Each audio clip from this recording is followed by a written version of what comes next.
আপনি কি জানেন কার কাছ থেকে আপনার সবচেয়ে দূরে থাকা উচিত? হাতি, ঘোড়া নাকি কোনো শিংওয়ালা পশুর থেকে? না, উত্তরটা আপনার কল্পনাকেও হার মানাবে। চাণক্য নীতি এবং প্রাচীন শাস্ত্রে বলা হয়েছে, হস্তি হস্ত সহস্রেন শতহস্তেন ঘটক শৃঙ্গী চ দশহস্তেন স্থানত্যাগেন দুর্জন। ১. হস্তি হস্ত সহস্রেন। একটি পাগল হাতি থেকে বাঁচতে অন্তত ১,০০০ হাত দূরে থাকুন। ২. শতহস্তেন ঘটক। একটি তেজি ঘোড়ার লাথি থেকে বাঁচতে অন্তত ১০০ হাত দূরে থাকুন। ৩. শৃঙ্গী চ দশহস্তেন। শিংওয়ালা কোনো জন্তুর গুঁতো থেকে বাঁচতে অন্তত ১০ হাত দূরে থাকুন। কিন্তু একজন দুর্জন বা খারাপ মানুষের থেকে কত দূরে থাকবেন? শাস্ত্র বলছে স্থানত্যাগেন দুর্জন, অর্থাৎ তার থেকে কোনো নির্দিষ্ট দূরত্ব নয়, সে যেখানে থাকবে সেই স্থানটাই সাথে সাথে ত্যাগ করুন।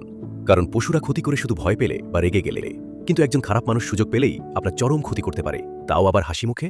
তাই এদের চিনে রাখুন আর দূরে থাকুন। আপনার আশেপাশে কি এমন কোনো দুর্জন মানুষ আছে? কমেন্টে জানান। আর এমন জীবনমুখী ভিডিওর জন্য এখনই ইউ ভার্সেস ইউকে ফলো এবং সাবস্ক্রাইব করুন।